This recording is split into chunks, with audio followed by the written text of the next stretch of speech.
Kenapa sahabat begitu bahagia ketika turun perintah puasa? Yang terakhir, karena ayat ini turun diawali dengan firman Allah, ya ayyuhalladzina amanu. Tidak banyak orang tahu rahasia ayat ini. Itu kalau turun ayat setelah ayat puasa, semuanya ya ayyuhalladzina amanu, itu semua bersemangat sekali, tidak ada yang ditinggalkan sedikit pun. 3, karena ayat ini dibuka dengan kalimat ya ayyuhalladzina amanu.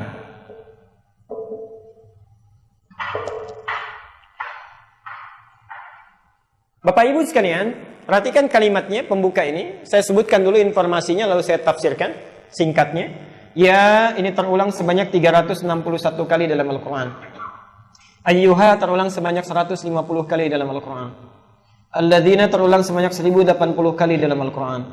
Dan amanu terulang sebanyak 258 kali dalam Al-Quran.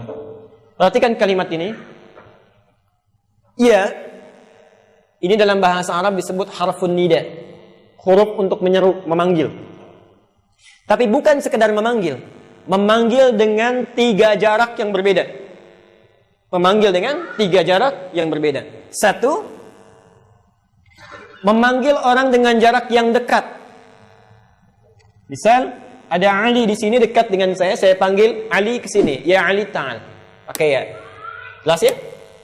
Yang kedua, memanggil orang dengan jarak yang menengah. Agak menengah, tidak jauh, tidak dekat. Misal ada Ahmad, saya panggil ya Ahmad, ta'al. Ahmad, sini. Yang ketiga, ini yang paling penting, memanggil orang dengan jarak yang jauh. Muhammad jauh, saya panggil ya Muhammad, ta'al. Muhammad, sini. Jadi ketika Allah memanggil kita untuk menunaikan puasa, dipanggil dengan 1 huruf ini, ya, dengan semua jaraknya. Perhatikan sekarang, di sini keindahannya. Ketika huruf ini disandingkan dengan kata iman, perhatikan terjemah tafsirnya.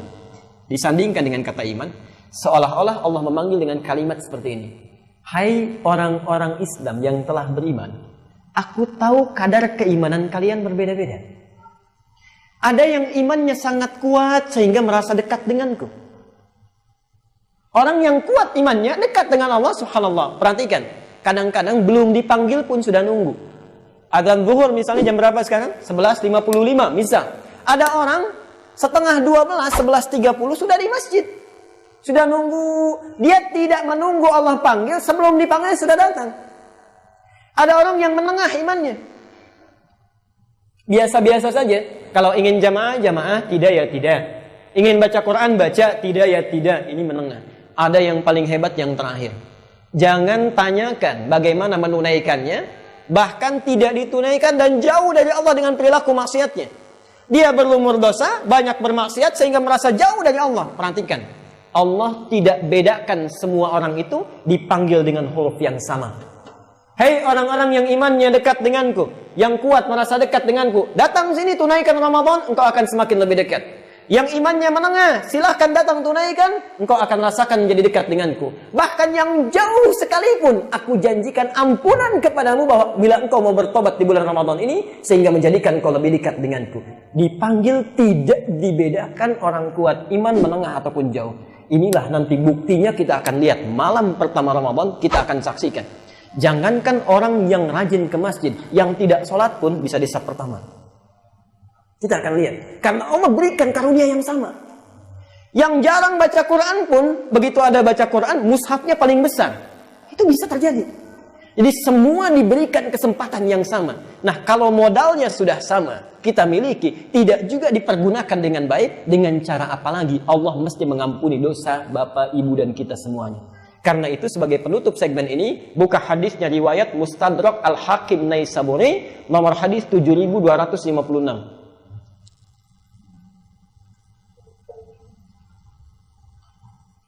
7256. Singkat saja. Perhatikan kalimatnya. Singkat saja. Saya potong sejenak. Bu'dan. Bu'dan. Liman adraka Ramadana falam yughfar lahu. Ini bukan Nabi yang menyampaikan, langsung malaikat Jibril. Saat Nabi akan naik ke mimbarnya baru 1 langkah, datang Jibril menyampaikan, Bu'dan liman adraka Ramadana falam yughfar lahu. Ya Muhammad, celaka dan akan jauh dari Allah orang yang sudah disampaikan ke bulan Ramadan tapi tidak mampu diampuni dosa-dosanya. Orang lain, saya seringkali terharu dengan ini. Bapak Ibu sekalian, barangkali anak-anak Palestina itu, anak-anak Syria, anak-anak di Irak, anak-anak di Afghanistan, orang-orang yang disembelih di Afrika Tengah, orang-orang yang ditindas itu di wilayah Myanmar, barangkali cepat diambil oleh Allah karena mungkin bekalnya sudah siap. Anaknya itu sudah hafal Quran. Saya seringkali menyampaikan, anak Palestina itu yang kecil-kecil kalau sudah hafal Quran, begitu datang drone Israel menaburkan, menghujankan bom dan peluru itu bukan sembunyi, Bu, Pak. Keluar bawa senjata mainan lalu katakan pada temannya, itu lihat nama saya sudah terukir di bom itu, saya pulang duluan. Kata temannya, tidak, saya pulang duluan.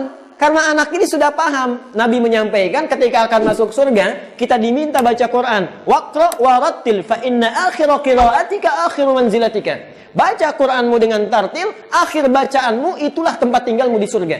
Mereka pelajari di alam barzah, buka ayatnya Ali Imran 169.